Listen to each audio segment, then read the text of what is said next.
Hey Josh, for a couple of years now I've thought that RPGs could massively improve if they'd stopped using leveling or gear progression as the main gameplay core. Did you ever try to come up with your own progression system or core mechanic? Yeah, of course. As a child I invented loads of board games and card games and tried to make video games. So here's something that I think is interesting. And I put this together in my own mind many years ago, and it's only recently been confirmed. Some people say to me, what's the best way to start a YouTube channel? What's the best way to make a video game? What's the best way to write a book? What's the best way to do this? People ask all the time for advice about the best way to do stuff. You know, how do you fix this problem? How do you fix this system? Do you know what I've noticed about the kind of people that end up making things? They're really weird. They're also weirdly obsessed with doing stuff. I was watching some of H-Bomber Guy's videos recently, and as a kid, he would make a load of small, short skit videos. And then I was watching about Adam Bonn from Adventure Quest, and as a kid, he would make a load of small flash games. Even Jazza, who is the artist on YouTube, he worked on flash games for absolutely ages, newgrounds.com and stuff like that. I've noticed that the kind of people that end up in creative industries were weird kids because they just obsessively did something they were passionate about. So if you say, you know, have I created my own thing? Yeah, when I was a kid, I would sit for hours on the floor with bits of paper, drawing, making my own card games, writing rules for Warhammer because I couldn't afford the books at the time, and then I would do all of this kind of creative stuff. I've still got a box somewhere of a game that I made, and I couldn't afford to, you know, plasti mold or go to a company to print off the things, so I ended up making, I'll see if I can find it, I ended up making character bits from a bit of cardboard and then an office clip glued to a 2p coin that I could find. So when you say, you know, have I thought about systems to overcome problems? Yeah, because when you meet creative people, they were weird people. Weird people are great. Weird people make stuff. It's not always successful stuff, but my God, do they make it. So if you ever think, you know, what's the key, the secret to being successful on YouTube, successful on Twitch, successful in the film industry, you've got to be okay with being weird. And you've got to be so passionately obsessed with stuff that you do it, and this is a very, very big thing, you do it even if other people discourage you from it. Has anyone in the chat, and be honest, because it's happened to a lot of people I know, have any of you ever had a real passion and someone has done something which kills that passion for you? Whether you love, you know, painting, drawing, writing, watching a certain film, watching a book, art, normally it's an art thing, and someone that you trust or love or hate has done something and you've gone, you know what, I'm not doing that anymore.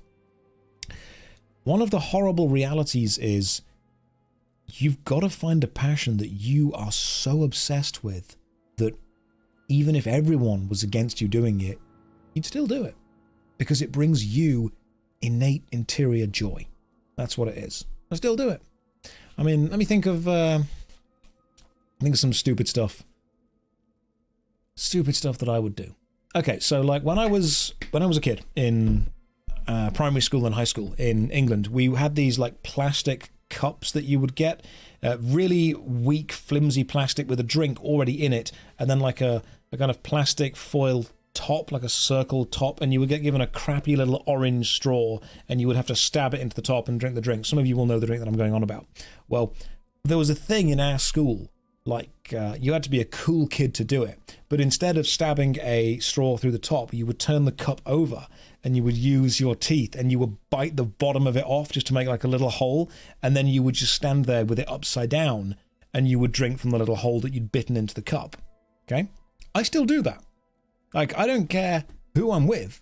I don't care if it's the CEO of a company. I don't care if it's a friend. I don't care if it's like a convention thing. I get one of those little tip-top cups. Thank you for putting the name in the chat. I'm drinking it like that because that's how I did it, and that brings me a weird innate sense of personal joy.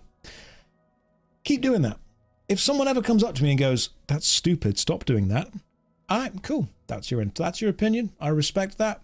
I'm still going to keep doing it. If someone kills your passion, I know that we've gone on from, you know, your original question was, have I tried to design systems that would solve the problem of RPGs requiring vertical leveling instead of horizontal leveling. Yes, but I've tried to solve every single creative problem because it brings me an incredible sense of joy to try to solve problems, to be creative, even if it's not necessarily super productive. That's what I would do anyway. So if any of you want to get into the creative industry, if you want to make a game, people come to me and say, oh, how do I write a book? It's very simple. You sit down, think of a story, and then try to arrange words that will tell somebody else that story. That's it. And people will say to me, oh, but I'm not very good. Oh, okay, right. No, you didn't come to me and say, how do you write a good book? You said, how do you write a book? And you just do that. And the thing you write will be crap. And then you will learn through the process of doing it how to be less crap the next time you try something.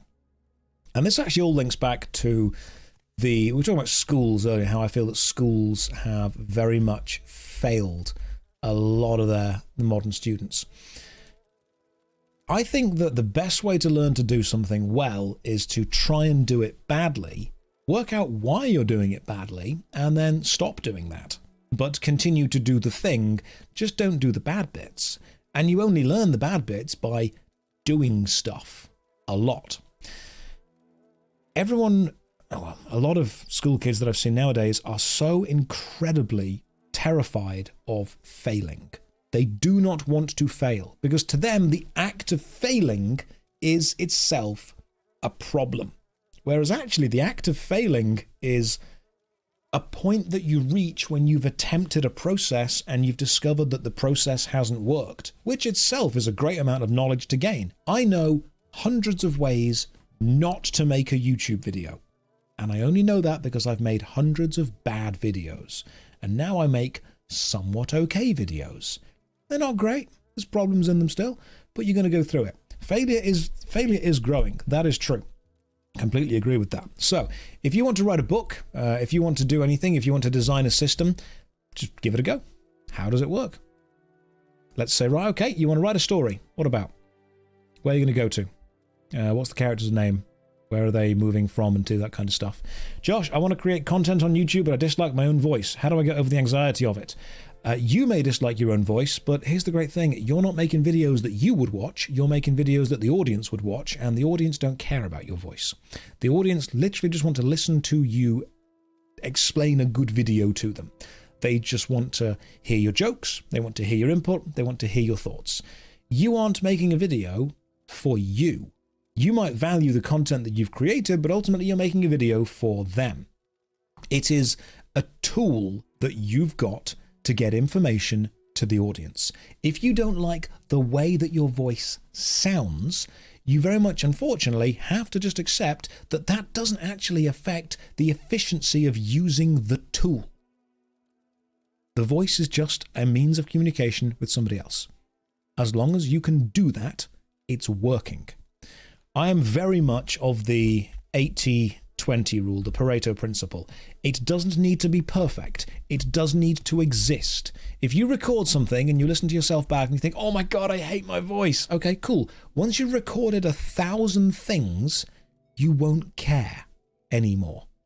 It's one of those things where the first time you ever do it, you're incredibly critical of yourself. And the 1,000th time you do it, it's not even a thing. You don't even care anymore.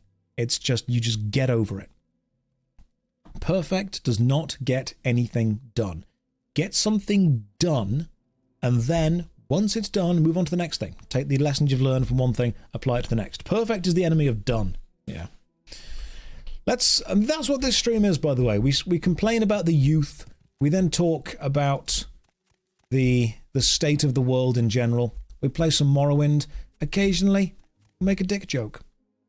That's the dichotomy of man. That is how varied we get in this stream all the time playing Morrowind. So very much hope that's what you guys are after, because that's what you're going to get in this stream. You get classic 2002 RPG with modern day philosophical ramblings of middle-class English guy. Okay, is it better than never starting, but it's so hard to start when you tell yourself you're rubbish? Yeah, that's the great thing. You will be rubbish when you start, but no one expects you to be good. People just expect you to try. Anyone that's worth their salt at all for either something they've achieved or something that they expect you to achieve will understand that you starting is more impressive than telling people that you're going to start.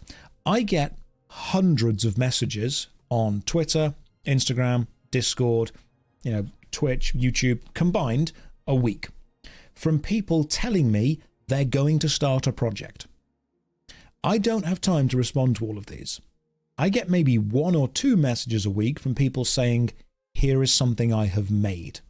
I will try my hardest to respond to those, because saying that you're going to start something, super easy. Actually making anything, no matter how crap it may be, very impressive. You want an example of starting crap and getting better? Go to MatPat's channel, Game Theory. Go back and watch his very first video ever uploaded. It's MatPat in the theatre playing the narrator for the stage show Blood Brothers. Just a random video uploaded. Go and watch his very first Game Theory video. It's not bad, but the audio is not balanced, the graphics aren't good, the theory isn't great. As a video compared to what he's got now, it sucks. But the great thing is, he had to make it to be able to compare it to what he has now. So I very much am of the opinion that I need to summon this ghost some more. Hang on, these Draugr are kicking my ass. They all start with trash. But I am so much more impressed when people create trash than when people say they're going to create something amazing. Because it often doesn't end up that way. Fine, you've inspired me, go and start. I don't care if what you make is terrible, I care that it exists. If someone hands me the worst cooked meal they've ever made, but it's the first meal they've made, and says, hey, how can I improve? I will walk with you to the kitchen, and we will try and learn how to cook together. I know certain things, I don't know others. I'll call up Chef PK. We'll see what he can help us with. He's a better cook than I am. But if someone comes up to me and says, I'm going to be the best chef ever, okay, go and do that. Go and make something. Step 1, make something. Make something. Doctor, no, you are not making an MMO with 100% scientific dragons. We have been through this. The MMO community has survived the 100% scientifically accurate dragon fiasco. That saga has existed, it has come and it has died, and it will stay dead. By the grace of God, it will stay dead. 100% scientifically accurate dragons. Oh, that was a moment in MMO history. Josh, what is the best way to be a good content consumer? That's a good question. I suppose the best way would be, what do you want to consume and why? One of the best ways is to be mindful of what you're doing. Can you explain what scientifically accurate dragons are? No, no one can. That's the point. You know, the best way to be a consumer, apparently, according to Hasbro, that I've discovered recently, is to release spoilers for 5 different Magic the Gathering sets at once. There's product fatigue, Hasbro. I know that the Hasbro execs aren't going to hear me on top of their mountains of cocaine on their yachts, in the pools of their bigger yachts on their private island, but there is such a thing as too much Magic. I like Magic the Gathering. I love me a game of Magic. I've got a lovely modern deck, I've got a pioneer deck, I've got a commander deck. I'll sit down and play Magic with you at any time. But when you want me to get excited about Outlaws of Thunder Junction and Bloomburrow and the Fallout set and the Assassin's Creed set and Modern Horizons 3 all at the same time, I'm not going to care about any of them. It is overwhelming and you need to stop. Hasbro they're panicking, man. They're releasing everything. They're just hitting the buttons of every single thing they could possibly release ever. Just go for it.